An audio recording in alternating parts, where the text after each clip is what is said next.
diskusinya kita live gitu. Oke, saya Raka ya. Saya pakai kaos hitam, rambut saya pendek, dan saya ada punya kumis dan jenggot gitu. Kulit saya eh, sawo matang ya, agak gelap. Untuk sneak peeknya ya, yang saya akan bahas itu bahas tentang apa yang saya lakukan selama menjadi Civika Akademika ya di UGM gitu, sebagai orang autis di magister, di tingkat magister gitu. Dan juga saya di akhir juga akan berbagi soal keresahan saya gitu ya, soal apa yang bisa ditingkatkan lebih baik gitu supaya nggak cuma orang autis gitu, semua orang itu bisa belajar dan ya berkuliah dengan bergembira gitu di UGM ini. Terima kasih. Oke, terima kasih Mas Raka. Ini jadi nanti kita akan mendalami ya perspektif dari Mas Raka dari pengalamannya ini ibarat studi fenomenologi gitu teman-teman. Oke, sekarang kita menyambut dengan meriah ini all the way from Czech Republic, Ibu Elga. Nah ini mungkin bisa dikasih gambaran sedikit Ibu bahasanya tentang apa biar nanti teman-teman bisa mempersiapkan pertanyaannya nih nanti di sesi diskusi. Iya, terima kasih Mas Nandia. Halo semuanya, nama saya Elga. Saya mengenakan kaos hitam, kemudian dilapisi kemeja putih garis-garis biru, rambut saya sebahu. Saya dari Fakultas Psikologi UGM, dosen dan peneliti di sana. Saat ini sedang apa ya, sedang postdoc ya, mungkin sederhananya meskipun lebih kompleks dari sekedar postdoc di Ceko, di Ostrava University. Begitu. Nanti saya bicara, oh ya, fokus saya tentang pendidikan inklusif, terutama pada student voice ya, atau suara siswa atau suara mahasiswa. Jadi bagaimana menyuarakan suara mahasiswa atau siswa dengan disabilitas di konteks pendidikan dan nanti khususnya perspektifnya lebih ke pendidikan, psikologi pendidikan. Begitu Mas Nadia, kurang lebih terima kasih.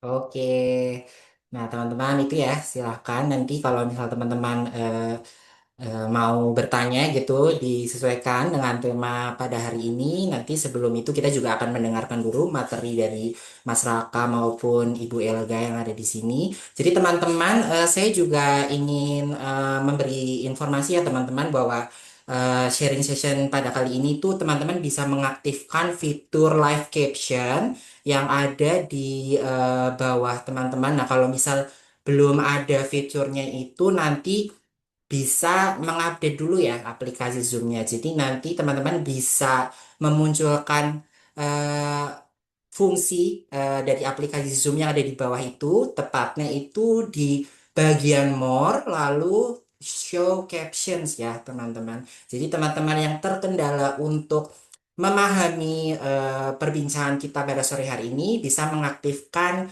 eh, fitur show caption tersebut. Saya juga izin memaparkan rangkaian acara pada sore hari ini. Nanti kita akan mendengarkan pemaparan narasumber satu, yaitu Mas Raka, lalu dilanjutkan oleh narasumber kedua, Ibu Ilga. Lalu kita akan masuk ke sesi diskusi dan tanya jawab. Lalu nanti kita juga akan tahu nih refleksi dari teman-teman yang menghadiri sharing session ini seperti apa.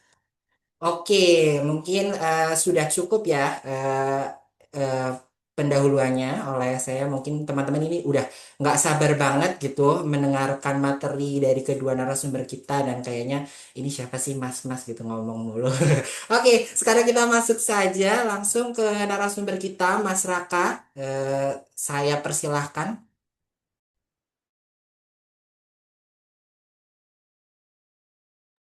Oke, saya siapin dulu ya.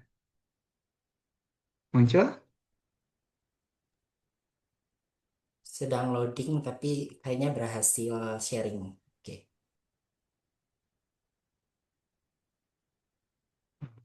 Nah, bukannya ini lah. Wait, bagikan layar.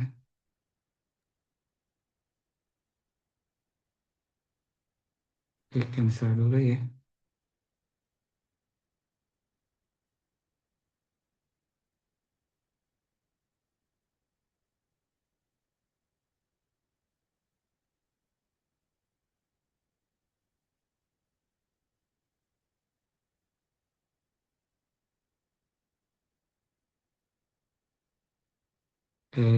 Selamat sore teman-teman.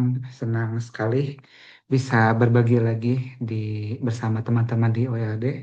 Meskipun posisi saya jauh sekarang di Kabupaten Garut, Jawa Barat. Jadi perkenalkan saya Raka dari Sekolah Pasca Sarjana. Jurusan saya adalah Studi Agama dan Lintas Budaya. Gitu.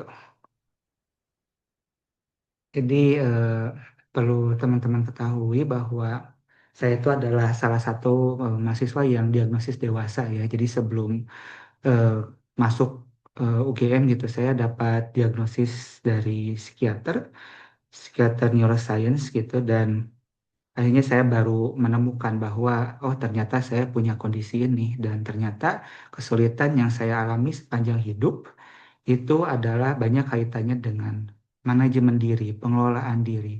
Bagaimana saya bisa mengelola diri saya sendiri untuk bisa memenuhi kebutuhan-kebutuhan saya sendiri. Gitu. Jadi tumbuh besar tanpa diagnosis itu ternyata membuat saya terus melakukan masking gitu. Jadi masking ini tuh adalah sebuah upaya untuk terus-menerus eh, berusaha terlihat normal gitu atau mirip dengan teman-teman neurotipikal lainnya gitu agar dapat diterima oleh lingkungan. Jadi karena kita sering nggak tahu, kita tuh menciptakan jurang pemahaman yang dalam.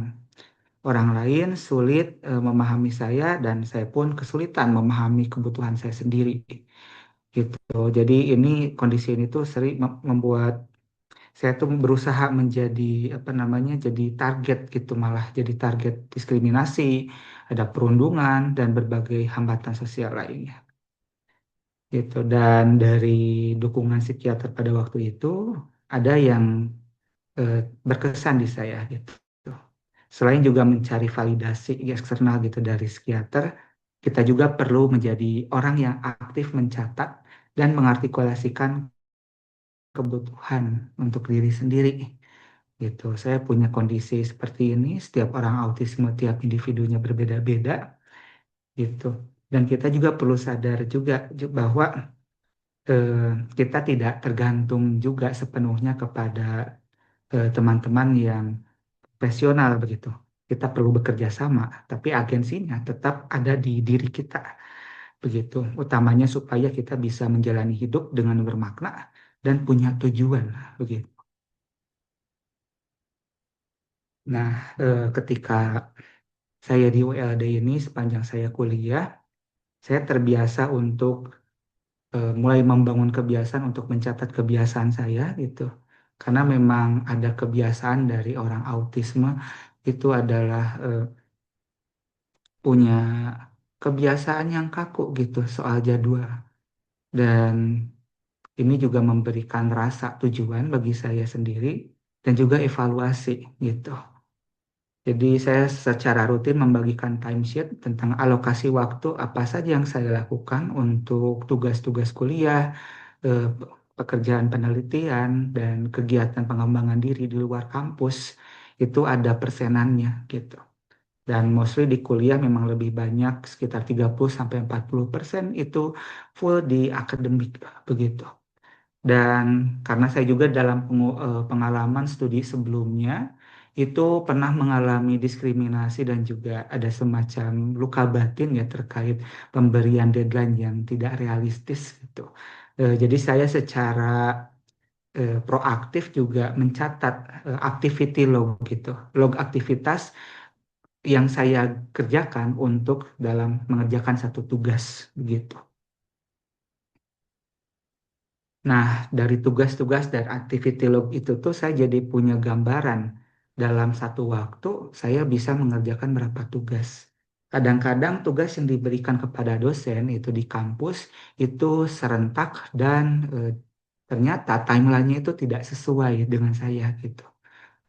Jadi misalkan ada satu tugas bersama, ada dua tugas bersamaan, deadline-nya pada hari Senin misalkan. Tapi ternyata kemampuan fokus saya terbatas, saya cuma bisa ngerjain satu hal dalam satu waktu. Berarti bagi saya deadline yang bersamaan dalam satu hari itu tidak realistis bagi saya. Jadi saya memberitahukan bahwa dalam 3 hari ini, 3 hari ke depan saya akan mengerjakan tugas satu. Setelah tugas satu selesai, saya akan berikan pemberitahuan bahwa tugas ini telah selesai dan saya akan lanjut ke tugas berikutnya. Dan itu tuh secara saya bikin secara sistematis diberitahukan kepada dosen dan juga ULD gitu. Jadi ULD juga saya beritahu juga barangkali ada informasi ataupun artikulasi dari kata-kata saya tuh yang tidak sesuai gitu ataupun saya juga bingung sendiri gitu. Jadi saya ada hambatan dalam artikulasi juga begitu. Dan ini yang saya bangun gitu dalam praktik saya sebagai mahasiswa di UGM gitu. Jadi beban kerja juga saya catat gitu ya. Jadi saya tuh ada patokan 1 bulan itu sekitar 150 jam kerja begitu, akademik atau apapun itu. Dan ketika lewat 150 jam itu saya ada semacam early warning gitu bahwa ada kerentanan untuk burnout gitu karena ketika 1 kali burnout itu recovery-nya bisa 1 sampai 3 pekan. Jadi untuk mengurangi resiko burnout biasanya saya bikin ada pemberitahuan pada dosen bahwa saya sudah lewat 150 jam dan kemungkinan burnout, dan saya juga akan beritahu ketika saya butuh istirahat dan tidak akan mengerjakan tugas gitu. Jadi data dan komunikasi rutin itu adalah satu hal yang penting gitu untuk saya lakukan sekarang gitu karena memang ini kali pertama saya aktif gitu ya, saya aktif sebagai orang autis gitu ya, dan juga mulai mengkomunikasikan diri saya gitu dalam kondisi yang saya alami sehari-hari begitu. Nah, berikutnya ini yang menjadi satu pergumulan juga yang kita upayakan bareng-bareng. Kita mengupayakan yang namanya Universal Design for Learning atau desain pembelajaran universal. Jadi di CRC sendiri itu ketika saya masuk, dosen-dosen di sana, administrasi dan juga prodi itu menyatakan bahwa mereka tertarik untuk membangun sistem pendidikan dan kurikulum yang layak bagi semua orang. Jadi mereka bilang juga dan juga mendukung saya bahwa ternyata ruang yang ramah bagi individu autistik sebenarnya adalah ruang yang lebih manusiawi bagi semua mahasiswa. Jadi ini bukan membangun suatu kecemburuan atau bagaimana, tapi memang ternyata ketika dosen menyadari bahwa ternyata setiap mahasiswa itu punya minat khususnya masing-masing, punya kondisinya masing-masing, dan karena itulah kondisi kelas di CRCS di S2 ini berubah sepenuhnya gitu, dan itu bertahap dari saya semester 1 dan sekarang lagi semester 4 penyelesaian tesis begitu. Jadi ini juga menjadi catatan juga bahwa memang tidak eh, dari segi proses perkuliahannya memang tidak sepenuhnya ideal, tapi mengakomodasi semua orang gitu. Salah satunya untuk yang saya catat sendiri adalah yang jadi juga diterapkan kepada semua mahasiswa adalah ekspresi yang disesuaikan, ekspresi belajar yang disesuaikan dengan kemampuan mahasiswa gitu. Misalkan saya ekspresinya mau dijadikan belajar ini sebagai suatu pagelaran atau art-based research karena saya punya minat di seni. Itu menjadi memungkinkan dan ternyata ini mendorong inovasi-inovasi baru gitu bagi jurusan saya belajar begitu. Dan ini juga ternyata menjadi feedback yang bagus untuk akreditasi dan juga campus ranking gitu ya, karena memang di studi agama di UGM ini adalah salah satu yang terbaik di dunia begitu. Karena memang ada ada ada implementasi UDL gitu ya, meskipun tidak sepenuhnya, tapi ini membuat situasi berkuliah menjadi menyenangkan dan bergembira begitu. Nah, kita lanjut lagi. Nah, dari semua yang terjadi, yang saya alami, praktik-praktik baik ini semua ada karena sejak saya bertemu dengan unit layanan disabilitas UGM gitu. Mahasiswa UGM yang masuk, saya orang autis, saya diundang untuk melakukan melalui asesmen yang dibantu oleh ULD itu adalah mengartikulasikan kondisi dan kebutuhan akomodasi yang layak secara tepat sasaran gitu. Jadi ketika saya sampaikan kebutuhan dan kondisi saya, juga saya mulai dapat wawasan-wawasan baru. Oh, ternyata salah satunya saya butuh kondisi kosan yang terisolasi gitu, minim kontak. Kalau ketemu orang tuh makin stres gitu, resiko meltdown-nya gitu semakin tinggi ketika lebih banyak orang gitu. Kalau misalkan eh, kosan gitu. Itu salah satu contohnya. Kan tiap orang punya preferensi sensoris ya yang berbeda-beda gitu. Ada yang nyaman aja ketika banyak orang, ada juga yang tidak nyaman gitu ketika banyak orang gitu. Dan ini membawa rekomendasi-rekomendasi yang oh ternyata saya lebih lebih nyaman seperti ini ya, dan itu diakomodasi, disampaikan kepada prodi dan fakultas dan juga didukung dengan baik gitu. Jadi sistem akademik, sistem jadi kampus ini menjadi lebih lebih merasa disayang gitu. Maksudnya eh, kampus ini menjadi ruang yang aman dan nyaman gitu. Karena ini nggak cuma satu kali asesmen, dukungan ini hadir secara rutin dan berkelanjutan gitu.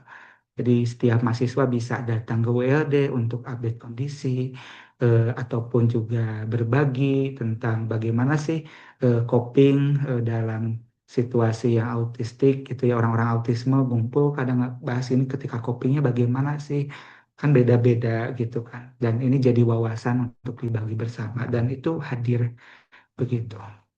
Dan yang terakhir memang ini yang jadi tantangan gitu ya, yang saya harap juga ini juga mungkin kita bisa kerjakan bareng-bareng, bahwa eh, sistem akademik yang dibangun, yang mungkin dibanggakan gitu di UGM itu tidak semuanya ramah buat disabilitas untuk autisme juga gitu. Termasuk saya juga dengar ada beberapa fakultas maupun prodi yang membanggakan sistem deadline yang rigid gitu. Sehingga ada seorang mahasiswa yang dia memaksakan dirinya untuk menyelesaikan tugas ketika dia di IGD rumah sakit gitu. Jadi itu bukan sesuatu yang patut dibanggakan, tetapi kenapa kampus membolehkan situasi itu terjadi. Jadi ada egoisme internal berjalan di situ, ada egoisme akademik yang berjalan dan mungkin menjadi kebanggaan gitu.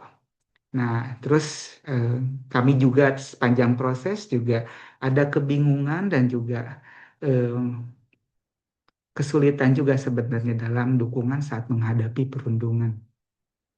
Apalagi juga ketika eh, orang-orang autistik, contohnya saya sendiri ketika menghadapi perundungan itu mengalami selective mutism, jadi saya nggak bicara sama sekali dan banyak bicara lewat teks dan itu sangat bikin gundah gitu ya. Dan itu seringkali tidak dipahami dengan baik gitu oleh orang gitu. Jadi ya kamu harusnya bicara, tapi ketika mute ya kak nggak bisa bicara. Dan akhirnya salah kamu gitu. Seringkali pola seperti itu berulang begitu. Jadi ada stigma dan diskriminasi yang terjadi begitu. Namun ini juga saya bersyukur bahwa sepanjang prosesnya unit layanan disabilitas juga saya juga sama-sama belajar bagaimana cara kita bekerja sama mengatasi perundungan dan juga stigma dan diskriminasi diri. Dan yang terakhir juga ini juga sebenarnya ini akan menjadi inovasi gitu. Dan dalam segi desain dan metode penelitian atau kita sebut sebagai way of knowing, cara kita mengetahui pengetahuan gitu. Jadi desain penelitian ramah disabilitas dan juga bagaimana kita membangun perspektif-perspektif disabilitas ke dalam keilmuan begitu.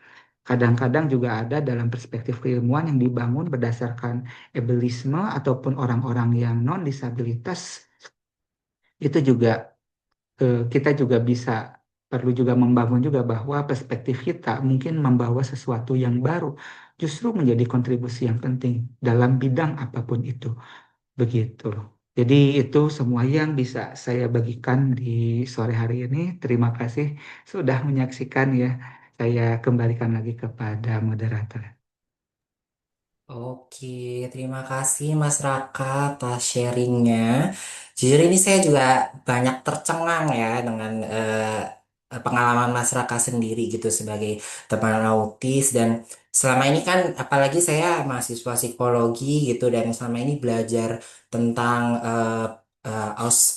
autism spektrum itu kan cuma dari buku teks, dan taunya ya teman-teman autis itu punya gangguan sosial gitu dan kita nggak ngerti gitu yang disebut gangguan sosial itu seperti apa dan yang lain sebagainya dan melalui melalui sharing Mas Raka ini tadi tuh jadi paham gitu oh ternyata tuh kenal tadi istilah seperti masking di mana Mas Raka itu harus me, apa ya mengeblendkan diri dengan lingkungan gitu ya Mas ya agar agar tadi tidak dijadikan target dan sebagainya lalu terdapat masih perlu banyak PR ya dari sistemik baik dari tadi mekanisme deadline yang harus disesuaikan dengan eh, kemampuan masyarakat dan tadi juga meng-highlight ya bagaimana gimana nih sistem untuk menyelesaikannya salah satunya juga diangkat melalui UDL tadi ya Universal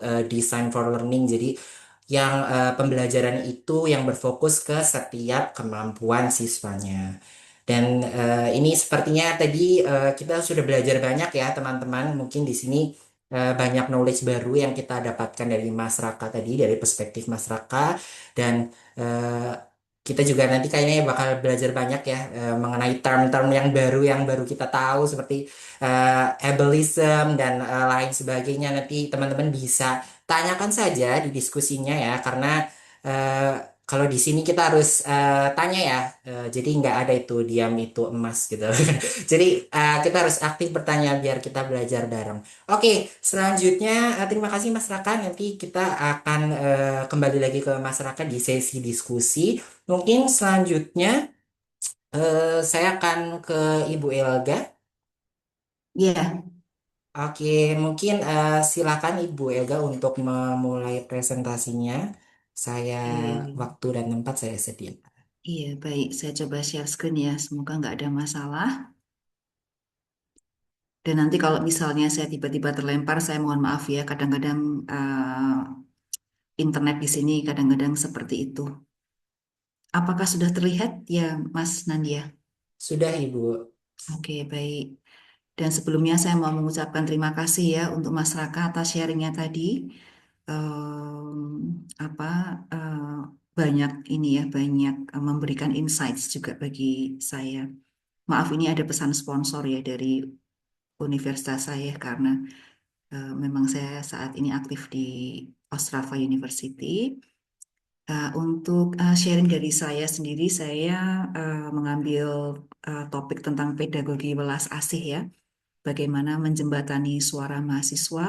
Tadi termasuk suaranya Mas Raka tadi bagus sekali ya dimulai dari suara mahasiswa untuk kemudian bisa didiskusikan lebih lanjut. Dan bagaimana mungkin nanti ada strategi-strategi yang bisa kita lakukan dalam mendukung neurodiversitas ya di konteks perguruan tinggi begitu.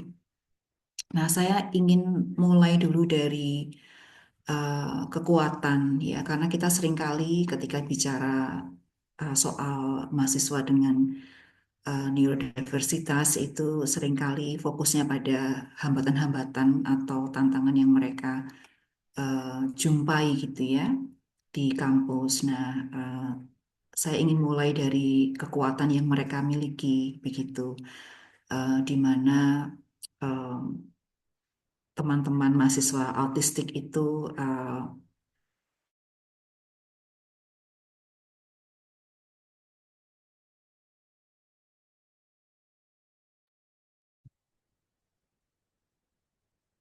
Ya, sepertinya Bu Elga sedang mengalami gangguan koneksi ya, teman-teman.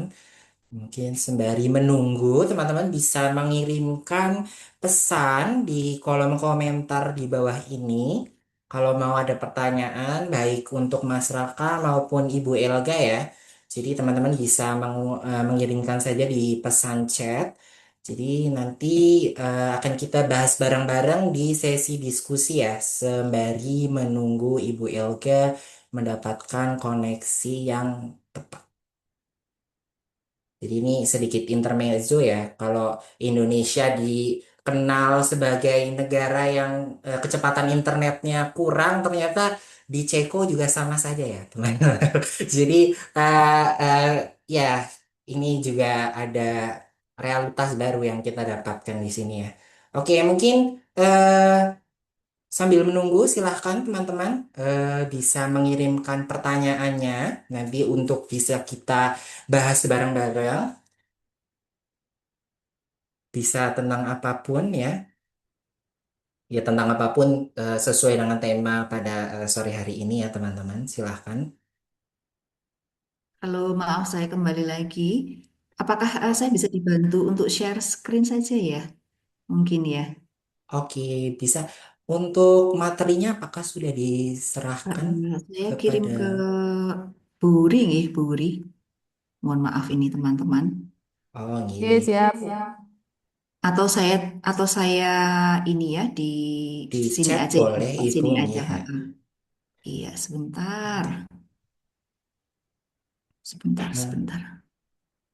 Mas Bima nanti bisa dibantu share screen ya, Mas. Oke.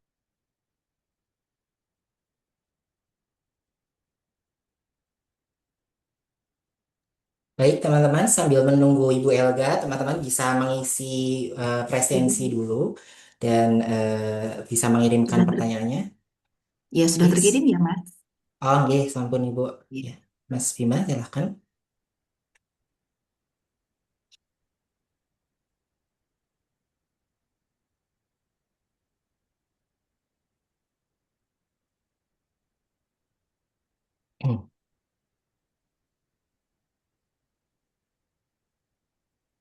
Apakah sudah bisa? Sedang diproses sepertinya Ibu. Nggih. Oke. Oke. Mungkin Ibu harusnya pakai Telkomsel Bu di Ceko mungkin ya biar lancar. Iya Oke. nih, waduh. Mohon ditunggu sebentar ya. Ya, baik. Atau kalau saya coba tapi nggak usah ngedupin video ya, gimana enaknya? Ini sepertinya nanti kami bantu share screen aja nggak apa-apa Ibu. Oh Mungkin ya, baik. dilanjutkan dulu itu mungkin ceritanya Ya, nanti kita sambil bantu share screen. Nih. oke, baik. Ya, tadi saya sedang cerita soal strength ya, dari teman-teman mahasiswa autistik ya. Nah, sebenarnya kalau kita melihat kekuatan mereka, mereka punya potensi yang sangat besar ya untuk sukses di perguruan tinggi. Namun mengapa seringkali yang kita dengar adalah banyaknya kesulitan yang dijumpai dan juga apa? Kalau kita lihat eh, prevalensi kelulusan itu teman-teman dengan neurodiversity itu eh, lebih rendah dibanding dengan mereka yang neurotipikal gitu ya. Nah, itu karena sistem kita tidak mampu gitu mengenali, belum mampu mengenali dan memfasilitasi kemampuan tersebut. Seperti itu. Ya, ini bisa di next. Next. Next. Nah, berangkat dari kekuatan yang tadi saya sampaikan, lalu kita sekarang beralih ke suara mahasiswa. Sebagian tadi sudah disuarakan oleh Mas Raka. Sebagian lagi mungkin bisa saya bagikan di sini dan ini dikumpulkan dari hasil banyak riset ya. Ada tantangan-tantangan yang dijumpai oleh teman-teman mahasiswa autistik ya. Yang pertama misalnya beban sensorik begitu. Ini sekali lagi tidak semuanya mengalami seperti ini ya, sangat-sangat individual sifatnya ya. Tapi banyak juga yang mengalami beban sensorik ya. Mungkin lingkungan kampus yang dirasa sesak gitu ya, bertemu terlalu banyak orang, apalagi kan kita jumlah mahasiswanya banyak ya. Kalau di Fakultas Psikologi satu kelas 60 ya kan Nandia. Yang bagi Nadia mungkin itu hal yang sangat biasa, tapi bagi teman-teman autistik itu mungkin sangat melelahkan ya bertemu dengan orang sebanyak itu, terlalu bising, kelas di eh, kampus kita itu banyak lampu neonnya seperti itu ya. Jadi ini bisa saja menimbulkan kelelahan sensorik ya buat teman-teman autistik. Lalu adanya kurikulum yang tersembunyi gitu. Jadi kita tahu ada kurikulum yang tidak tersembunyi ya, apa yang bisa dibaca gitu ya. Tapi banyak juga hal-hal yang tersembunyi gitu. Misalnya dosen tidak memberikan apa namanya rencana pembelajaran atau silabus yang eh, terang benderang gitu ya, yang eksplisit gitu yang bisa dibaca oleh mahasiswa gitu ya. Jadi misalnya apa? prosentase nilai untuk eh, persentase nilai untuk keaktifan gitu misalnya. Keaktifan apa yang dimaksud dengan keaktifan? Ya nggak jelas mungkin di situ sehingga bisa jadi ini menjadi hambatan karena tidak jelas seperti itu. Eh, Nah, sehingga apa namanya perilaku atau ekspektasi belajar yang clear itu mestinya sangat bisa diberikan ya oleh dosen sejak awal gitu. Apa yang diharapkan dari perilaku maupun ekspektasi belajar seperti itu. Lalu tadi juga Mas Raka sudah menjelaskan ya masking, kelelahan akibat masking ini juga seringkali dilaporkan ya. Contoh yang lain misalnya memaksakan diri untuk kontak mata terus-menerus ya. Sementara sebenarnya itu bukan sesuatu yang nyaman buat teman-teman autistik ya. Lalu yang saya sering jumpai, meskipun tidak spesifik pada teman autistik, tapi teman neurodiversitas yang lain ya, misalnya ADHD begitu, itu tuntutan untuk belajar kelompok yang terlalu tinggi itu. Jadi misalnya di fakultas kita sendiri aja lah, Nadia mungkin juga merasakan ya, semuanya itu tugas kelompok. Semua mata kuliah, semua dosen itu tugas kelompok. Apa? Karena ini sebagian besar karena memang latar belakang pemikiran orang neurotipikal gitu ya, menekankan pentingnya kerja kelompok gitu. Sementara untuk teman-teman dengan neurodiversity itu bisa jadi ini sesuatu yang sangat melelahkan ya, belajar kelompok. Ekspektasi tentang kerja kelompok yang tidak eksplisit ya, bagaimana peran apa yang harus diberikan saat kerja kelompok itu bisa jadi sesuatu yang sangat menantang bagi teman-teman autistik atau neurodiversitas yang lain. Oke, baik, saya menunggu share screen-nya lagi. Nah, saya juga ingin cerita sedikit ya.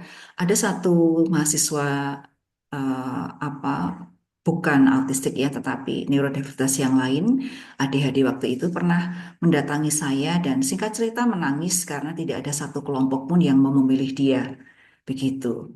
Kenapa? Karena kondisi neurodiverse-nya itu membuat dia memang kesulitan untuk membagi waktu, em, lalu sering lupa begitu ya untuk kondisi ADHD. Yang lama-kelamaan itu dilihat oleh teman-temannya dan kemudian lama-kelamaan tidak kalau ada tugas kelompok tak ada kelompok pun yang mau memilih dia dan dia lama-lama menyadari itu ya. Dan kemudian menemui saya dan menangis karena nggak ada satu kelompok pun yang mau bekerja sama merekrut dia seperti itu ya. Nah, ini juga salah satu hal yang sangat menantang. Oke, bisa dilanjutkan lagi, Mas Bima.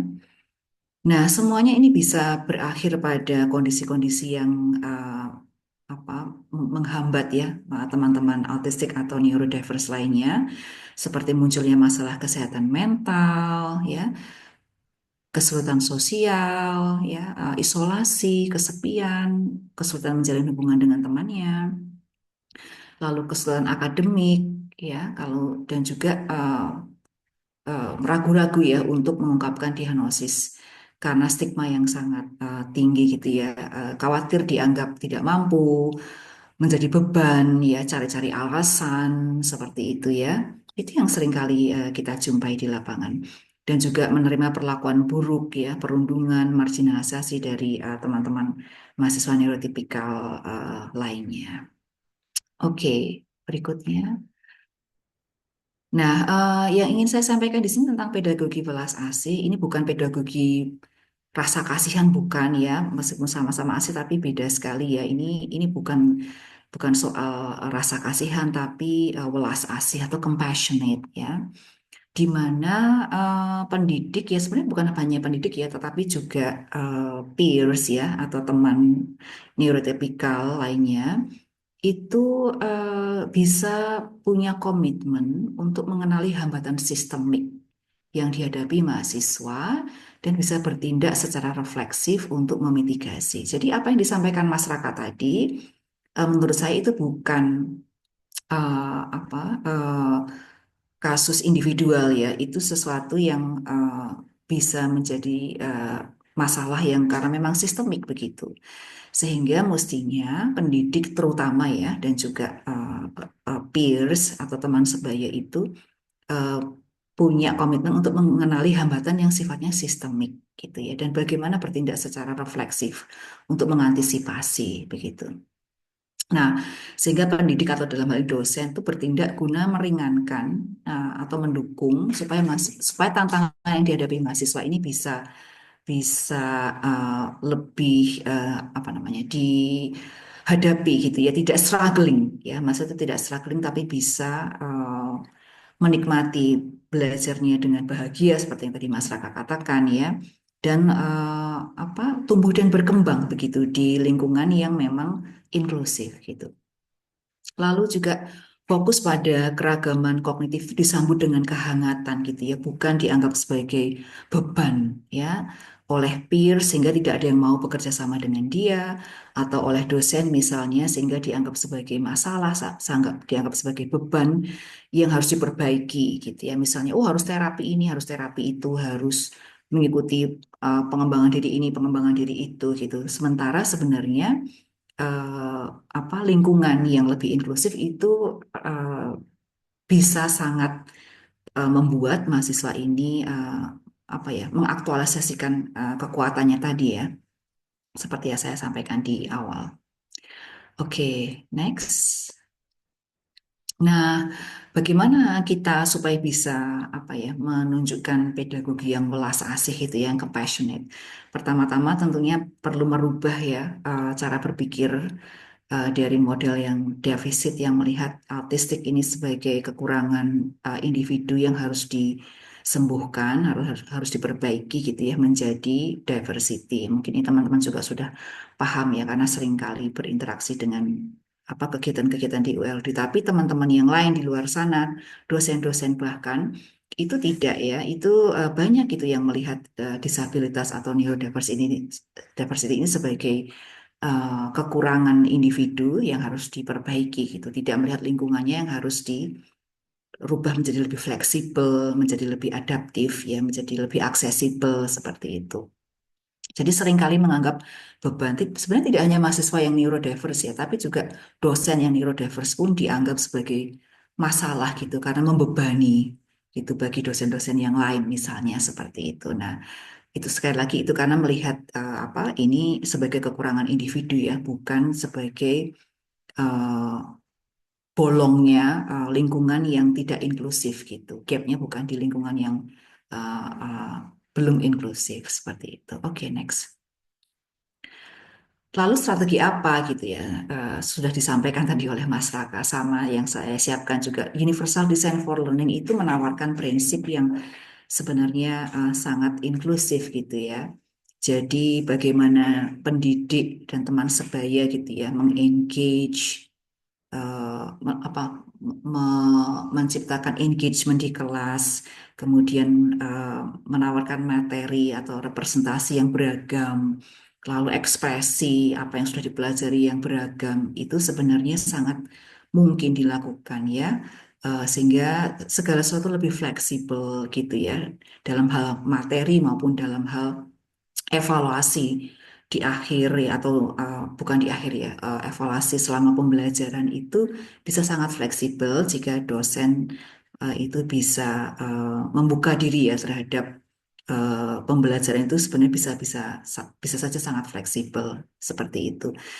Dan misalnya juga penyediaan materi di awal yang sudah jelas dan eksplisit itu juga bisa mengurangi ya beban pemrosesan teman-teman autistik ya sejak awal tahu gitu apa yang mau dipelajari, apa yang diharapkan gitu. Nah, mungkin seringkali banyak dosen yang tidak menyediakan itu sejak awal ya sehingga eh, ada kekagetan atau apa terkejut gitu ya karena harus ada apa deadline atau apa yang mungkin mendadak begitu ya informasinya seperti itu. Nah, tiga poin yang ada di slide ini itu hanya sebagian saja ya dari strategi UDL yang bisa diterapkan. Tapi pada dasarnya kalau UDL ini, prinsip UDL ini bisa diterapkan dalam pembelajaran, eh, universitas itu bisa mengurangi ya kebergantungan pada diagnosis gitu dan self advokasi. Sangat baik Mas Raka ini melakukan self advokasi. Tapi tidak semua mahasiswa dengan disabilitas punya kemampuan self advocacy seperti Mas Raka gitu ya. Dan tidak semua mahasiswa punya resource untuk mendapatkan diagnosis gitu. Seperti masyarakat tadi katakan baru setelah dewasa mendapatkan diagnosis. Nah, kalau pendidik ini menerapkan prinsip-prinsip UDL sebenarnya itu mengurangi ya kebergantungan kita pada diagnosis dan juga self advocacy begitu. Oke, next. Nah, saya paham bahwa self advocacy itu sangat penting gitu ya dan perlu kita dorongkan pada teman-teman disabilitas. Namun juga saya percaya bahwa advokasi itu seharusnya tidak dibebankan pada mahasiswa disabilitas ya, tetapi ada intra advocacy atau advokasi itu ya tanggung jawab bersama gitu ya, mutual advokasi ya.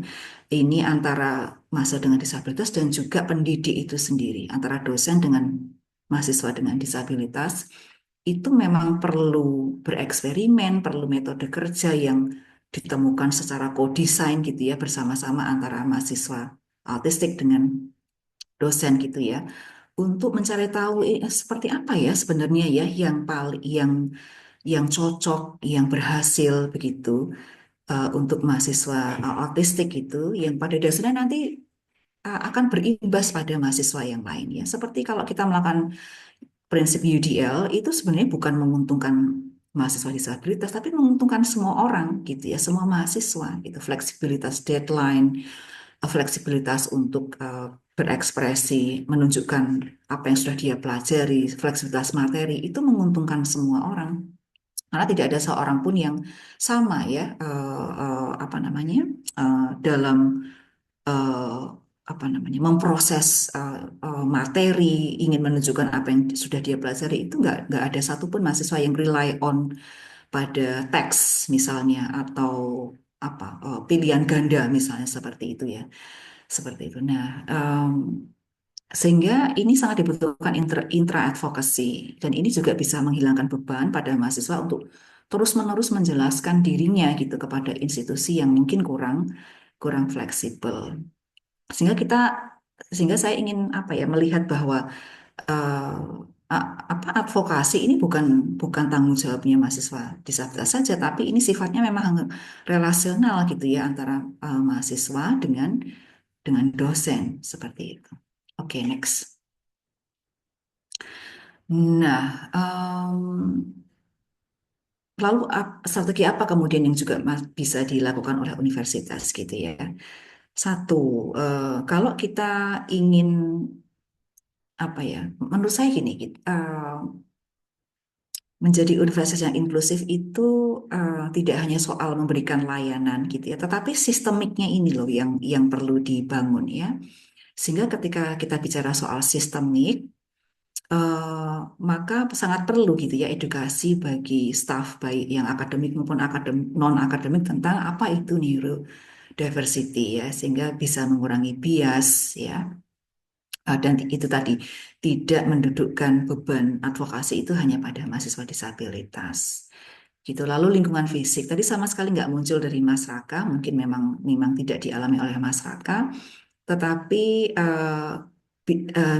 dialami oleh mahasiswa yang lain gitu. Misalnya saya punya satu mahasiswa, memang dia tidak disclose bahwa dia autistik ya, tapi saya sangat melihat besar sekali kemungkinan mahasiswa ini adalah autistik gitu. Dia di kelas selalu menggunakan headphone yang canceling noise itu ya. Saya tidak ada dosen yang mengatakan ini kok nggak sopan banget sih ini mahasiswa gitu ya di kelas pakai belajar pakai headphone. Tapi saya paham bahwa memang bagi dia kebisingan itu memang sangat mengganggu begitu ya. Tetapi dosen yang lain tidak tidak paham, dianggap sebagai tidak sopan begitu. Nah, ini karena ketidaktahuan tentang neurodiversity begitu ya. Lalu apa ya, kebutuhan untuk area-area yang lebih tenang ya, yang bebas gangguan ini juga dibutuhkan oleh mahasiswa autistik. Kemudian sistem otomatis ini juga menurut saya sangat penting sekali. Saya kurang tahu apakah di UGM sudah ada atau belum, tapi saya merasakan sepertinya belum ada. Karena untuk saat ini masih masih setidaknya di fakultas saya masih niat baik dari masing-masing dosen ya. Termasuk misalnya saya akan selalu mengumumkan di awal buat teman-teman yang merasa misalnya ada kebutuhan tertentu mohon hubungi saya dan jelaskan kepada saya misalnya seperti itu. Dan itu apa mungkin akan melelahkan ya untuk mahasiswa harus menjelaskan berkali-kali pada dosen yang lain begitu. Termasuk misalnya kepada saya misalnya sebagai waktu itu ya kepala IUP karena tidak adanya sistem yang otomatis ketika ada satu mahasiswa yang dengan ADHD yang banyak mengalami kegagalan di mata kuliah, saya yang harus menjelaskan berkali-kali ke dosen yang lain gitu ya, untuk memohon supaya si mahasiswa ini diberi akomodasi pembelajaran seperti itu. Nah, eh, ini mungkin peran ULD juga sangat strategis di sini ya. Lalu program transisi ini juga yang belum saya lihat di kampus kita gitu ya. Eh, di awal gitu ya transisi di awal supaya lebih sukses gitu ya menjalani kehidupan di kampus dan juga transisi di akhir sebelum melepas mahasiswa itu ke ke dunia kerja seperti itu ya, atau ke dunia akademik yang lebih tinggi. Nah, student voice ini mungkin karena ini saya juga sangat concern di situ, melibatkan sudut pandang mahasiswa autistik ya dalam penyusunan materi perkuliahan seperti itu. Saya pernah melakukan ini dengan 3 orang mahasiswa ADHD. Waktu itu memang konteksnya memang apa namanya, saya mendapatkan research grant gitu ya. Saya melibatkan mereka dalam menyusun materi perkuliahan sejak awal dan itu memang sangat membantu begitu ya, membantu saya sendiri sebagai dosen dan membantu mahasiswa dengan ADHD supaya lebih sukses dalam perkuliahan begitu. Jadi eh, sudah bergerak tidak lagi pada akomodasi pembelajaran, tapi pada ko-kreasi pembelajaran gitu ya, di mana sejak awal sudah melibatkan suara mahasiswa dalam menyusun pembelajaran gitu. Nah, kalau seperti ini kan sudah meminimalkan ya potensi kegagalan bagi mahasiswa dan justru memperkaya learning experiences bagi mahasiswa yang lain begitu. Jadi tidak tidak soal special treatment atau apa namanya ya special treatment ya biasanya yang dilihat oleh orang lain itu tidak, tapi memitigasi permasalahan sejak awal dan sekaligus memberikan learning experience yang kaya bagi mahasiswa yang lain. Kemudian social support ini juga menurut saya sangat penting dan ini sudah disediakan ya oleh ULD ya, ada disability support group, mentor, mediator konflik ini juga menurut saya sangat sangat diperlukan begitu. Saya pernah menjumpai satu mahasiswa autistik itu berkonflik dengan mahasiswa yang lain karena mahasiswa yang lain menuduh dia menggunakan AI dalam setiap tugas-tugasnya seperti itu. Nah, sementara mahasiswa dengan autistik ini menyangkal bahwa dia menggunakan AI begitu dalam tugas-tugasnya. Nah, eh, apa kemampuan komunikasi ini mandek gitu ya. Eh, dan memerlukan mediator di antara keduanya. Tadi masyarakat juga sempat mengatakan ada hambatan komunikasi apa kalau nggak salah ya. Nah, ini yang disebut sebagai masalah double empati gitu. Selama ini orang neurotipikal menyalahkan teman autistik atas ketidakmampuan mereka membaca clue atau apa memposisikan diri mereka pada pikiran orang lain. Sebenarnya ini dua arah ya. Orang neurotipikal juga nggak mampu gitu mendudukkan dirinya pada cara berpikir mahasiswa autistik atau mahasiswa neurodiverse yang lainnya gitu. Jadi ini tuh dua arah gitu ya, apa namanya ketidakmampuan komunikasinya. Sehingga diperlukan mungkin mediator konflik antara ini ya kedua belah pihak ini seperti itu. Oke, next terakhir. Nah, ini sehingga apa ya? Ini mimpi gitu ya. Bagaimana universitas itu nggak cuma menjadi tempat di mana mahasiswa neurodiverse itu bertahan hidup gitu ya, tapi harusnya bisa benar-benar flourish gitu. Dan ULD menurut saya posisinya sangat strategis tidak hanya bergerak di memberikan layanan, tapi juga pada perubahan sistem. Karena sekali lagi menurut saya ini memang sistemik ya. Kalau kita bisa merubah sistemnya menjadi lebih aksesibel, inklusif, dan fleksibel, begitu maka apa ini menjadi lebih membahagiakan ya untuk semua orang ya, tidak hanya untuk mereka yang dengan disabilitas. Mungkin itu dulu ya Mas Nandia ya dari saya. Terima kasih. Baik, terima kasih Bu Elga atas pemaparan materinya. Ini kita dapat kuliah satu SKS ya teman-teman dari Bu Elga mengenai welas asih di dalam pembelajaran. Lalu tadi belajar tentang UDL, terus caranya itu pengimplementasiannya gimana gitu. Mulai dari pelibatan mahasiswa autisnya gitu. Nggak cuma kita bikin sistem untuk teman-teman autis tapi nggak melibatkan teman-teman autis itu sendiri. Oke, mungkin kita langsung saja masuk ke dalam sesi diskusi ya teman-teman hadirin. Mungkin saya juga meminta Mas Raka untuk bergabung bersama saya dengan Bu Elga di sini. Jadi silakan teman-teman jika ingin bertanya langsung kepada Mas Raka maupun Ibu Elga bisa mengaktifkan raise hand-nya ya atau menuliskan saja di dalam kolom chat untuk bisa tanya gitu atau kalau mau tanya langsung open mic gitu bisa raise hand aja ya teman-teman silakan. Bisa lewat langsung ataupun lewat chat. Oke ini oke, saya bacakan dulu ya. Ini ada pesan pribadi yang masuk ke saya. Saya punya pertanyaan untuk Mas Raka. Mas, tadi kan sempat disebutkan ya inovasi untuk mendukung lingkungan yang ramah disabilitas. Apakah individu dengan autisme ini lebih membutuhkan bantuan teknologi atau alat sesuatu agar dapat menyesuaikan diri dengan lingkungan yang ada? Kalau iya, itu alat teknologinya itu seperti apa, Mas? Atau justru lingkunganlah yang perlu diubah? Walaupun ada tantangan nih agar sesuai dengan kebutuhan individu autisme. Jadi lebih penting teknologi asistif atau lingkungan yang menerima buat teman-teman autis. Mungkin silahkan Langsung, Mas Raka. langsung dijawab ya. Oke, boleh. Oke. Kalau yang saya tahu itu tergantung dari kebutuhan dan akomodasi layak yang diperlukan ya, karena tiap orang beda. Mungkin ada beberapa orang ya, mungkin aku belum ketemu, tapi memang kalau dari video-video profile itu ada kayak mahasiswa yang dia nonverbal, dia pasti pakai alat bantu untuk komunikasi kan gitu. Em, untuk artikulasi juga AI sebenarnya bisa membantu juga untuk tugas-tugas akademik, tapi yang jadi catatan adalah kita perlu transparan soal penggunaan AI. Dan juga memang sikap dari setiap fakultas dan jurusan itu kan berbeda-beda dalam penggunaan itu. Apalagi juga orang-orang autistik beberapa juga ada yang masih ada rely on AI begitu.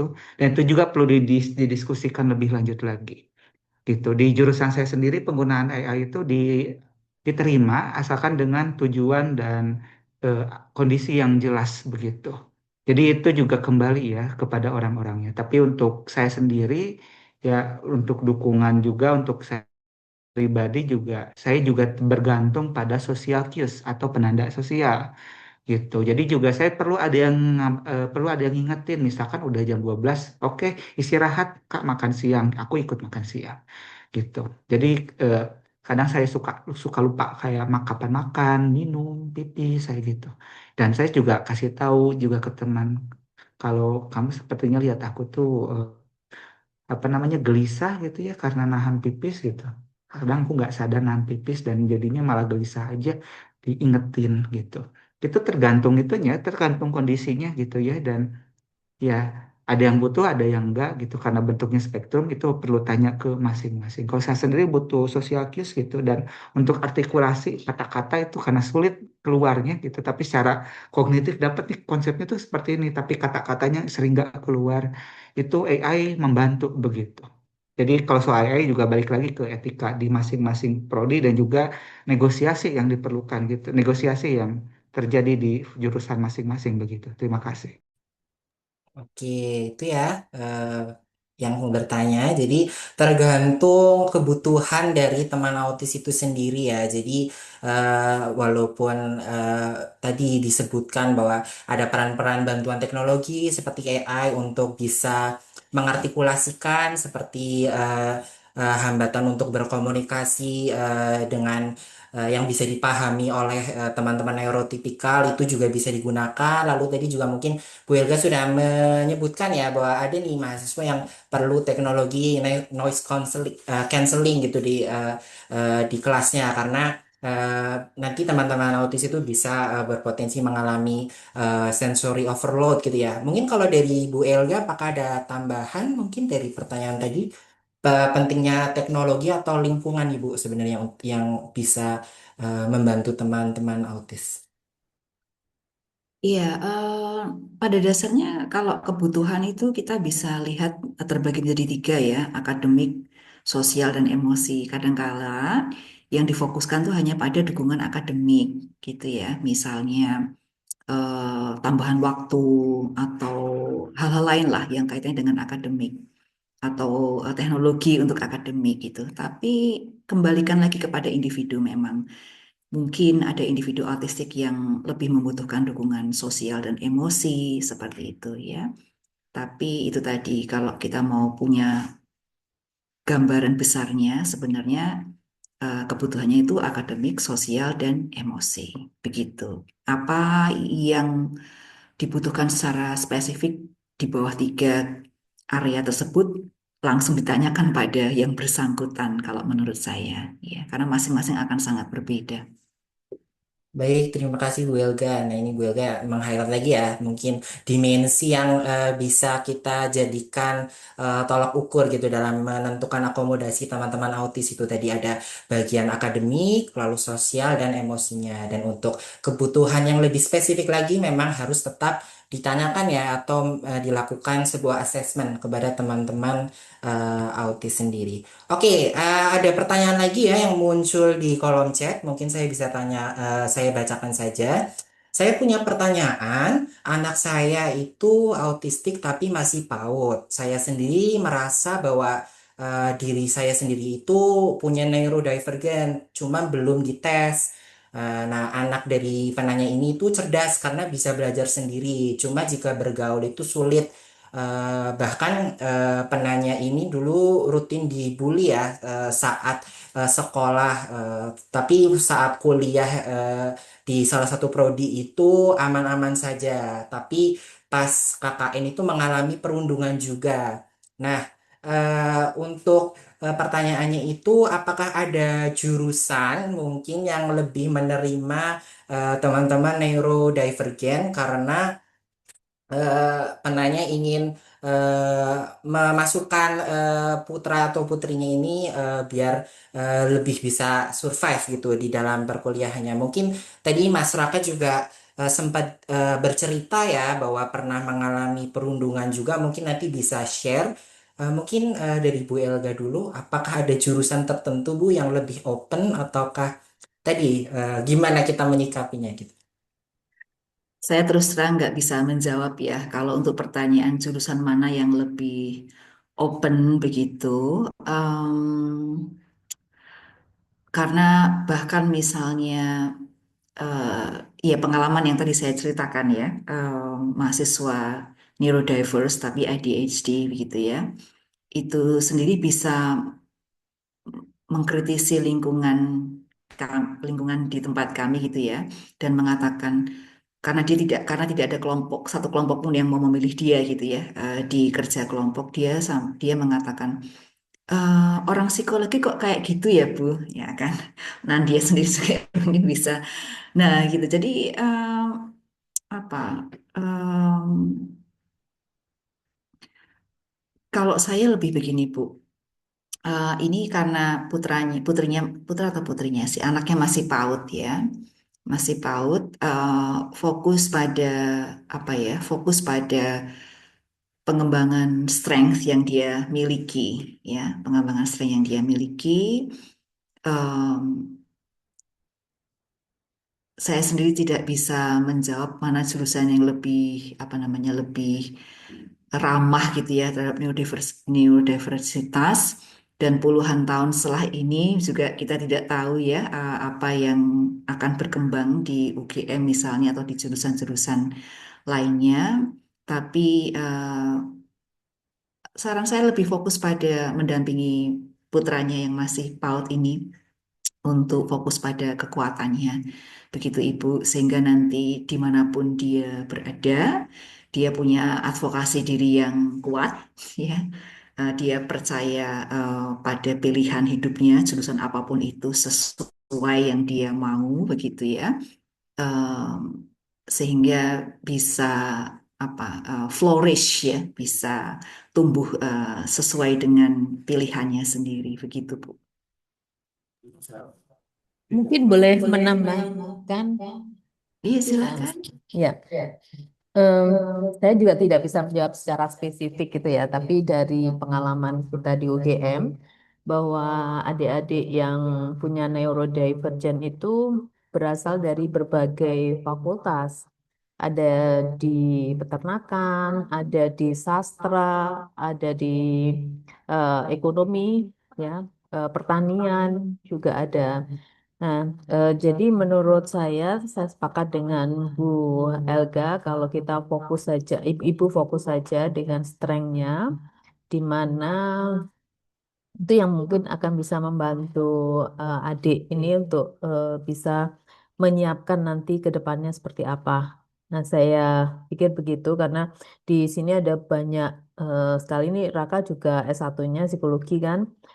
Kemudian di eh, apa ilmu ekonomi juga ada, di akuntansi saya juga punya mahasiswa yang punya neurodivergent. Jadi macam-macam, Bu. Sekarang ini sudah sangat terbuka sekali untuk adik-adik yang punya neurodivergent itu untuk melanjutkan studinya.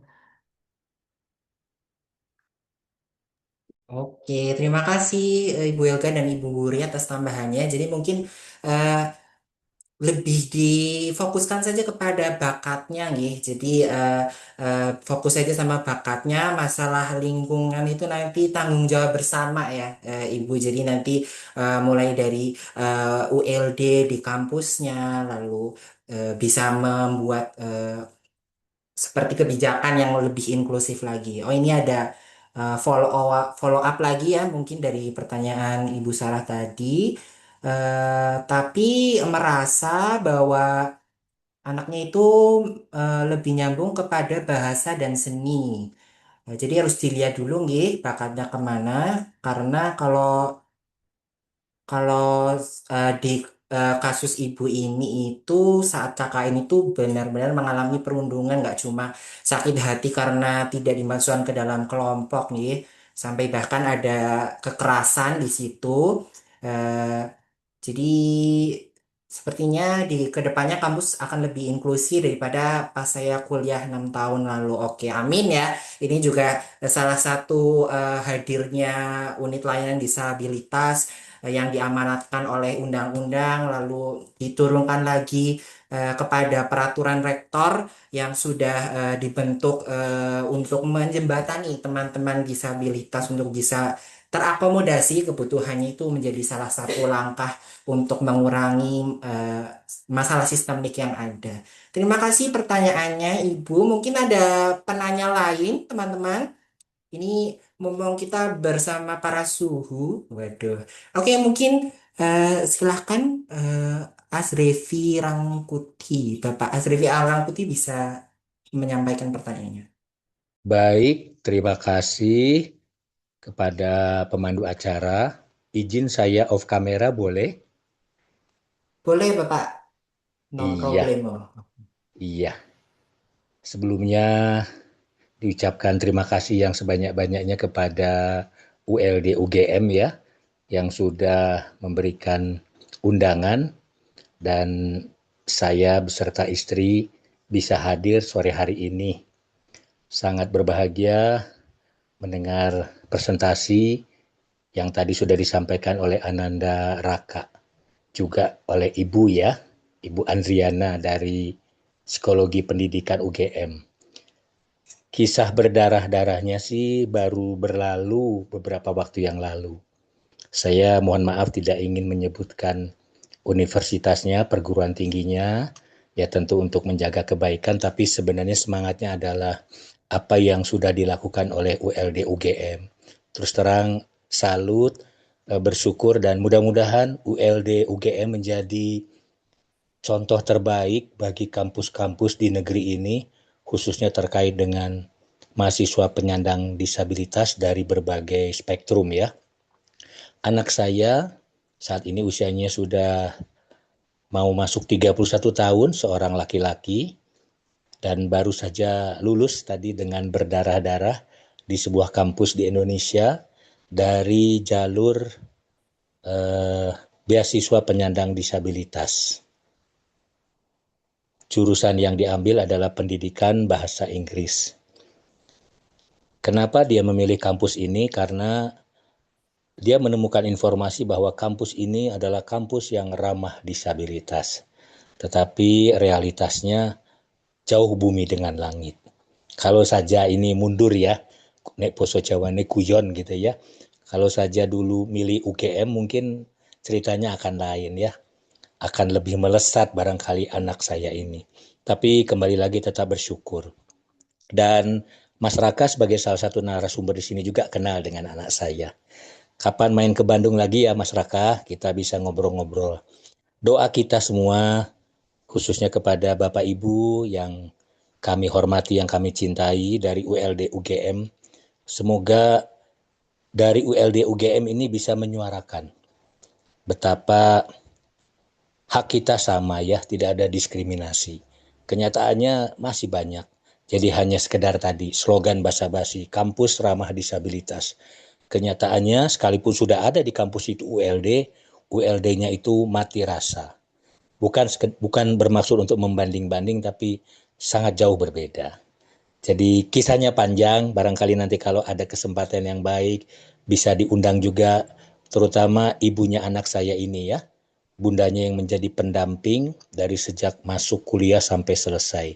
Mohon doanya, anak saya ini insya Allah akan berjuang untuk mendapatkan studi S3-nya di luar negeri. Mohon doanya. Itu saja bagi pengalamannya. Terima kasih ya Mas Nandia. Monggo dilanjut.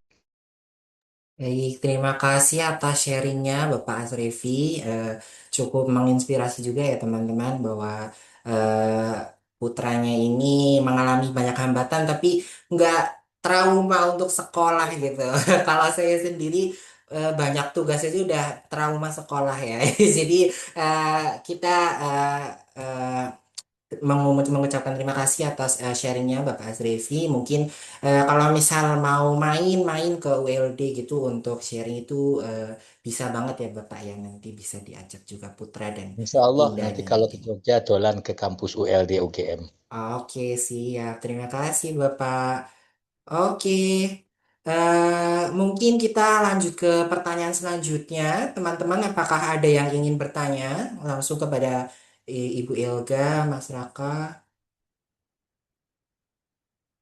Oke, mungkin ini ada salah satu refleksi nih dari Imada Astika eh, yang ingin memberikan komentar bahwa persoalan-persoalan tentang difabel selama ini memang lebih mengarah kepada persoalan sistem. Hanya saja intervensinya lebih dibebankan kepada individunya. Akses dalam dunia pendidikan misalnya tidak semua guru atau dosen memiliki pengetahuan yang cukup bagaimana memposisikan difabel.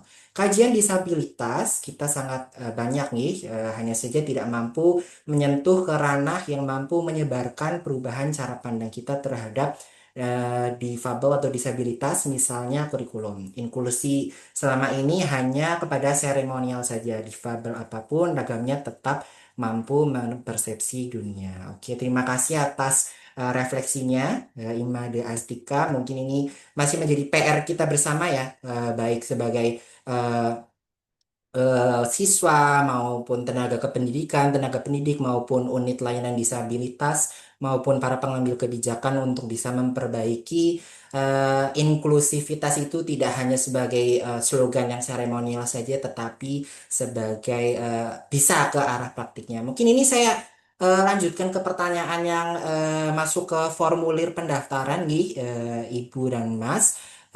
Di sini saya ingin mengambil ini pertanyaan, bagaimana cara kampus dapat merancang sistem akomodasi yang tidak hanya formal tetapi benar-benar responsif terhadap kebutuhan neurodivergent, dan juga dari akomodasi yang diberikan itu bagaimana cara menyeimbangkan antara dukungan khusus dan dorongan untuk kemandirian mahasiswa autis. Jadi bagaimana nih cara eh, merancang sistem akomodasi yang tidak hanya formal tapi benar-benar responsif.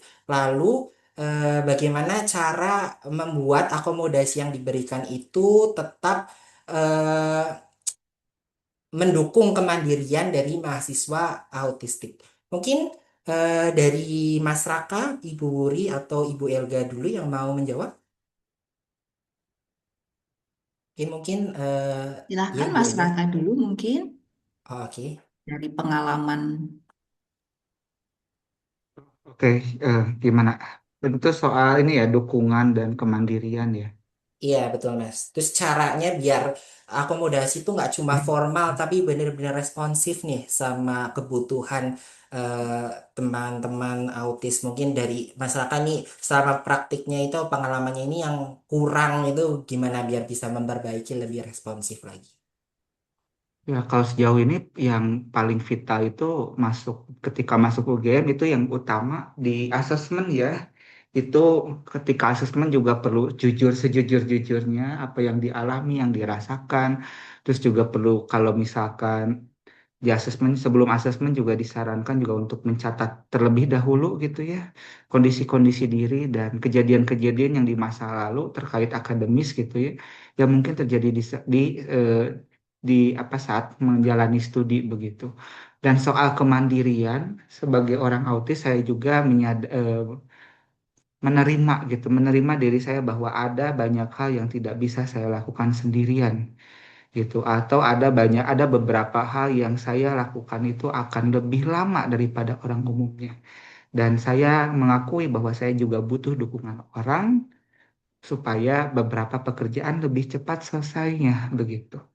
Ini perlu diakui juga dan perlu disampaikan pada orang begitu. Jadi dalam artian ketika kadang-kadang standar kemandirian itu bisa saja menindas secara tidak sadar, tapi kita perlu tahu juga bahwa ada batasan-batasan yang aku bisa sampai segini, saya bisa sampai ada. Itu perlu juga dibangun kesadaran itu gitu. Dan tidak perlu malu juga gitu. Kadang-kadang dorongan kamu harus mandiri seperti ini, seperti itu. Tapi kan yang menjalani saya, menjalani teman-temannya autistik, mereka tahu gitu, mereka bisa sampai mana. Atau sekalipun tidak bilang, mereka kita juga gitu, menunjukkan lewat perilaku kita. Ketika kita lihat sepertinya butuh bantuan, bisa tanya butuh bantuan atau enggak. Tapi kita tidak usah malu juga ketika memang ya saya bisanya cuma sampai C gitu. Tapi kamu sebelumnya minta saya D, saya cuma bisa di sini. Jadi selesai di situ begitu. Dan ini yang akan menyesuaikan, yang membantu saya juga untuk membangun lingkungan juga begitu ya dan akomodasi yang saya butuhkan. Itu terima kasih. Baik, pentingnya asesmen tadi dan jujur gitu ya teman-teman terhadap diri sendiri, dan sebenarnya ini mungkin termasuk konstruk self compassion juga ya Ibu Elga ya. Jadi jangan terlalu hard on yourself gitu. Mungkin kalau dari Ibu Elga apakah ada tambahan lagi? Oke, Mas Nandi tadi yang formal tadi apa ya? Asesmen formal atau akomodasi formal ya tadi? Jadi akomodasinya itu nggak cuma formal gitu Ibu, tapi Hmm. benar-benar responsif terhadap kebutuhan teman-teman autis itu caranya gimana. Dan di dalam pemberian akomodasi itu biar mengakomodasi tapi tetap mendukung teman-teman autis menjadi mandiri itu seperti apa. Seperti itu. Ya, mungkin yang dimaksud, saya sebenarnya kurang paham yang dimaksud sebagai akomodasi formal ya.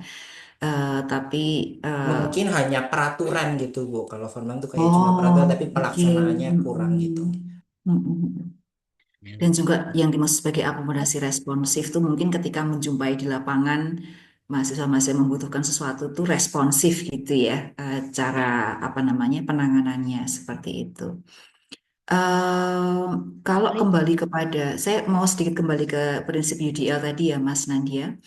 Kalau dosen sedemikian rupa mendesain pembelajarannya itu cukup fleksibel, ya, eh, baik secara materi, secara pengumpulan tugas, bentuk tugas, evaluasi akhir dan segala macam, sebenarnya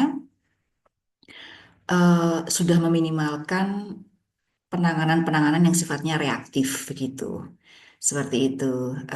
Karena itu tadi, karena apa eh, kondisi apapun yang dialami mahasiswa itu bisa masuk gitu ya karena fleksibilitas yang diciptakan sejak awal begitu dengan prinsip UDL tadi meskipun memang di tengah jalan memang tidak menutup kemungkinan sih ya akan ada masalah-masalah gitu.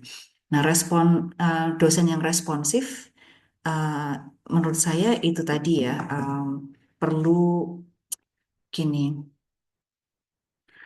eh, apa mereka bisa responsif kalau paham bahwa ini adalah diversity gitu ya yang perlu disambut dengan kehangatan gitu. Tapi kalau cara berpikirnya masih rigid gitu ya sesuai dengan standar yang harus dipenuhi misalnya, maka akan melihat ini sebagai sebuah kegagalan dari pihaknya si mahasiswa seperti itu ya.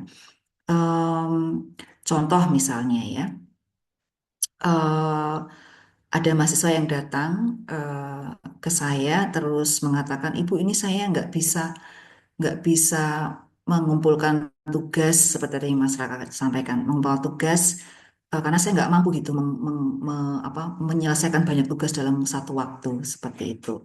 Lalu salah satu solusi yang diberikan adalah misalnya karena dia tidak mampu fokus gitu, dia mengerjakan tugas di ruangan dosen gitu. Oke, kalau gitu kamu sekarang duduk di sini dan mengerjakan tugas seperti itu. Itu ternyata berhasil. Atau kemudian dalam kasus yang pernah saya lakukan itu menggunakan teknik foto voice. Tadi kita sempat diskusi sedikit ya soal foto voice.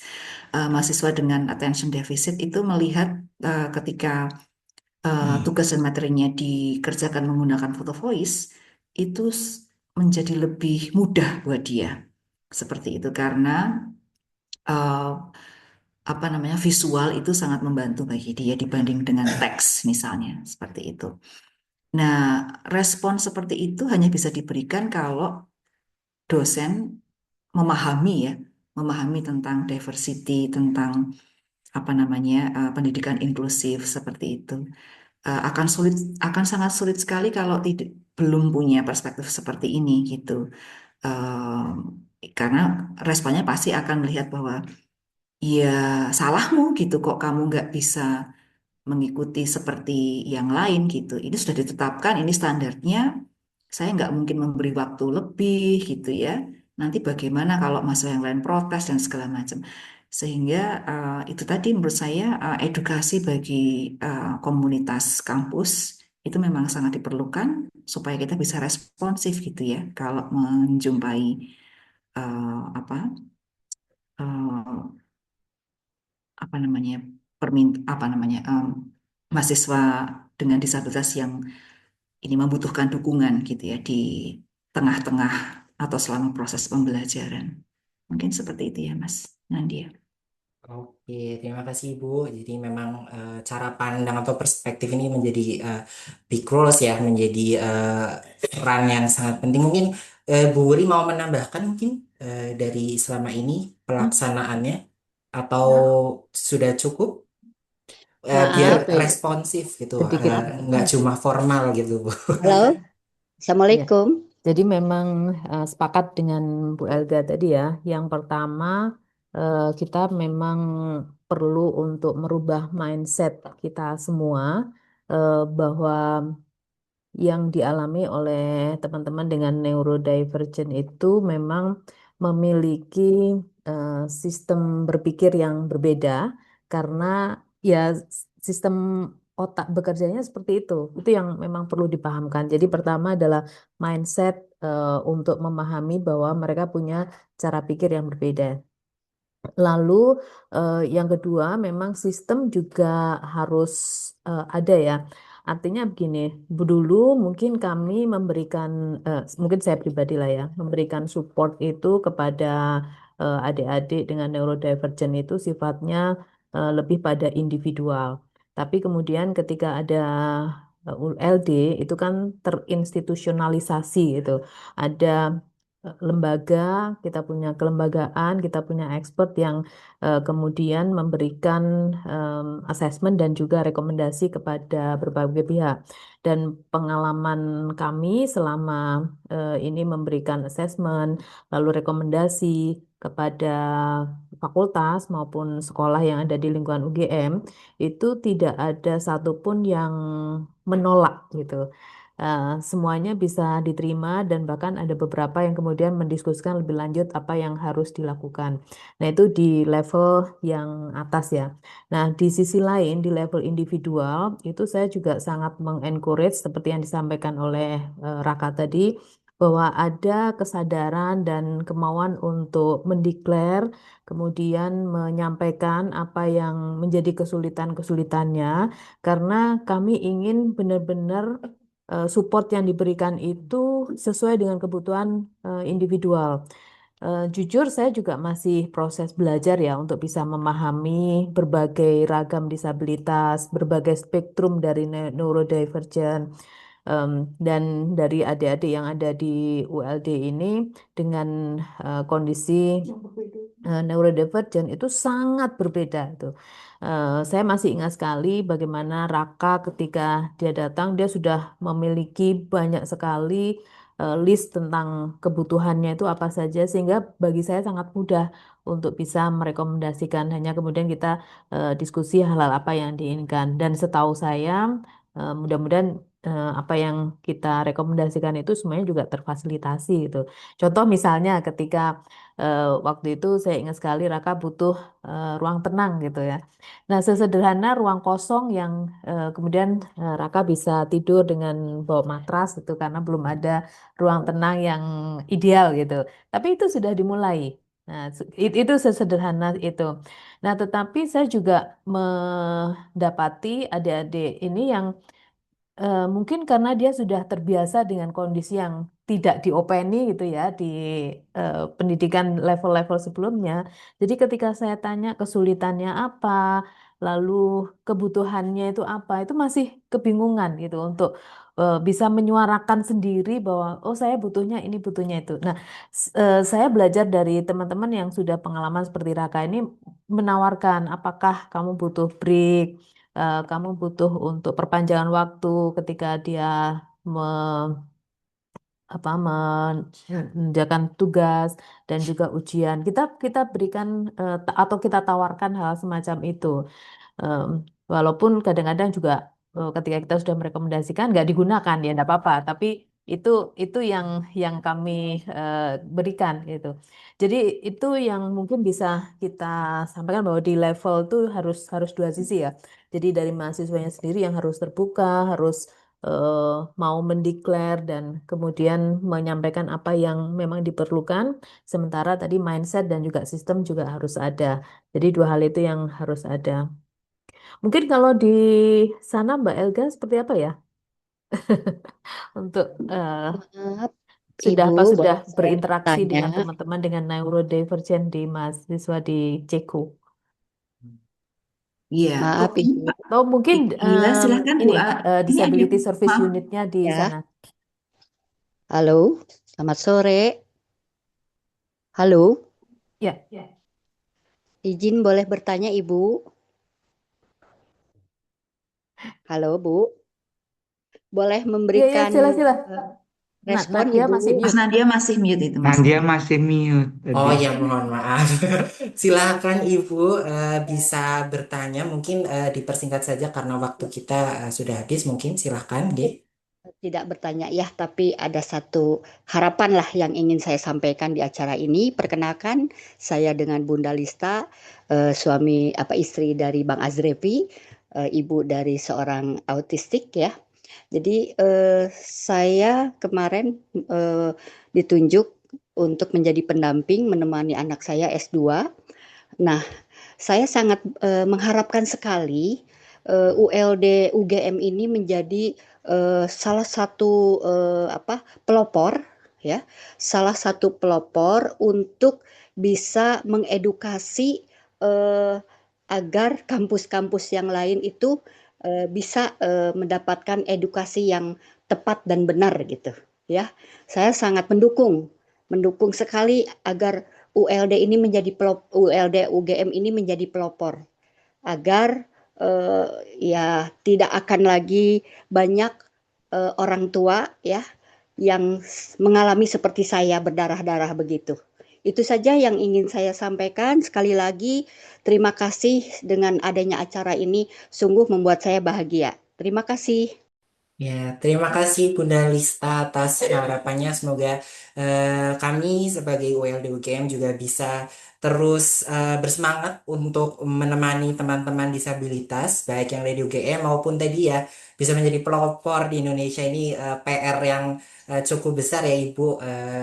Jadi kita perlu juga kesadaran dari semua pihak agar bisa terwujud nih. Tadi sudah ditutup oleh refleksi yang sangat luar biasa oleh Bunda Lista dan tadi pertanyaan sebelumnya disimpulkan bahwa eh, pentingnya asesmen dan proaktif dari ULD maupun dari paradigma yang harus berubah ya teman-teman bahwa disabilitas itu bukan sebagai kekurangan tapi sebagai keberagaman bisa menjadikan lingkungan yang memisahkan teman-teman disabilitas. Oke, mungkin untuk terakhir kita akan berfoto bersama teman-teman. Jadi saya informasikan juga bahwa seluruh kegiatan unit layanan disabilitas pada sore hari Mbak ini itu akan Nadia tadi saya nanya ke Mbak Elga belum sempat merespon. oh oke mungkin yang tadi yang ULD di Ceko itu ya Ibu ya Nah, oh ya silahkan mungkin Ya, maaf ini mungkin singkat saja ya. Terus terang Ibu, kalau yang di Ceko ini saya belum banyak mempelajari. Saya justru pengalamannya banyak di Australia, begitu ya. Eh, mungkin yang bisa saya bagikan sedikit kalau di Australia seperti apa. Kalau di sana Ibu, kalau mahasiswa mau mengakses layanan itu tidak harus mempunyai diagnosa gitu ya. Jadi kalau mereka merasa membutuhkan, yang penting needs-nya apa itu diajukan dan itu akan difasilitasi. Tidak harus punya diagnosa. Itu yang saya rasakan sangat berbeda dengan kalau di Indonesia yang biasanya rely on diagnosis seperti itu. Sementara kalau mereka based on needs seperti itu. Kemudian UDL itu diterapkan, ini saya bicara soal Sydney Uni dan UNSW ya, yang saya tahu cukup dekat dengan kedua universitas tersebut gitu. Jadi misalnya nih mahasiswa saya yang dulu bimbingan saya Bu, sekarang di UNSW, apa ketika tugas itu dia diberi opsi 4 jenis gitu. Jadi tugas itu nggak cuma semacam, tapi ada pilihannya. Nah, karena selama di Indonesia di UGM ya tidak pernah menjumpai adanya diversifikasi tugas atau options gitu ya, bingung sendiri dia. Dia mengatakan, Bu, saya bingung nih karena selama ini nggak pernah dihadapkan pada pilihan, sekarang dikasih pilihan kayak gitu. Jadi pengalaman masa lalu pun juga eh, membentuk cara berpikir mahasiswa gitu ya. Bahkan ketika diberi akomodasi itu bingung sendiri harus milih apa. Tapi lama-kelamaan menjadi bisa. Lalu fleksibilitas deadline, apa namanya ya, mentor, ruang sensori, itu memang tersedia sungguh.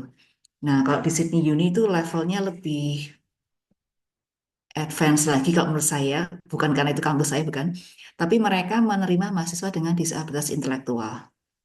Nah, itu menurut saya apa ya bentuk inklusi yang paling kelihatan di ranah akademik ketika kita mau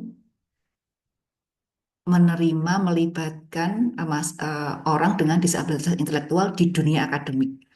Itu menurut saya sangat sangat ini ya sangat kelihatan sekali lah gitu inklusivitasnya di mana apa mereka membuatkan program kemudian memberikan mentor lalu bahkan menjadi staf Bu, menjadi staf pendidik. Ya, jadi dosen itu mengajar dengan orang dengan disabilitas intelektual gitu. Jadi untuk bisa mengajari soal autisme, mestinya dosen mengajar bersama dengan orang autistik. Untuk bisa mengajari tentang disabilitas intelektual, dosen mengajar bersama dengan orang disabilitas intelektual. Jadi prinsip co-teaching itu, co-teaching itu sudah diterapkan di Sydney Uni. Itu menurut saya juga level yang sudah sangat advance, ya, karena tidak hanya melayani mahasiswa, tapi teaching pun itu sudah co gitu bersama dengan orang dengan disabilitas. Mungkin itu Bu ya sementara yang bisa saya saring. Besok Ya, kalau terima sudah kasih. banyak pengetahuan tentang Ceko saya baru berani berbagi karena baru 2 bulan Bu saya di sini. Belum ada 2 bulan. Matur nuwun, Mbak Ega. Baik, terima kasih Bu atas sharingnya. Semoga kita segera menyusul ya teman-teman ke arah yang lebih advance lagi, seperti pengalaman Bu Elga di Australia tadi. Oke, untuk mengakhiri acara pada sore hari ini, teman-teman, saya mengajak teman-teman untuk membuka kameranya karena kita akan melakukan sesi foto bersama. Jadi silahkan diaktifkan kameranya, teman-teman. Dan perlu saya eh, infokan juga nggih bahwa acara pada sore hari ini itu akan didokumentasikan. Jadi jika teman-teman tidak berkenan untuk dokumentasinya digunakan, bisa menghubungi ULD UGM ya melalui Instagram maupun emailnya uld@ugm.ac.id. Jadi silakan, apakah sudah mengaktifkan kameranya semua? Baik, karena sudah banyak yang mengaktifkan, nggih, saya hitung mundur, nggih. Kita pertama mungkin pose formal formal dulu. Apakah panitia sudah siap mengambil gambar?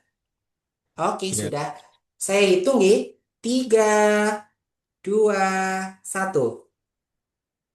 Oke, selanjutnya kita punya pose andalan, teman-teman. Namanya pose inklusi. Jadi silahkan tangan kanan teman-teman ditunjukkan kepada kamera, lalu digenggam oleh tangan kiri. Nah, ini namanya pose inklusi ya, teman-teman. Untuk teman-teman yang tidak bisa melakukan, bisa menyesuaikan, G. Oke, kita hitung lagi mundur. 3, 2, 1. Oke, terima kasih para hadirin sekalian sudah ikut meramaikan acara rutin dari Unit Layanan Disabilitas UGM. Saya selaku pembawa acara memohon maaf setulus-tulusnya jika ada kesalahan dalam memimpin acara pada sore hari ini.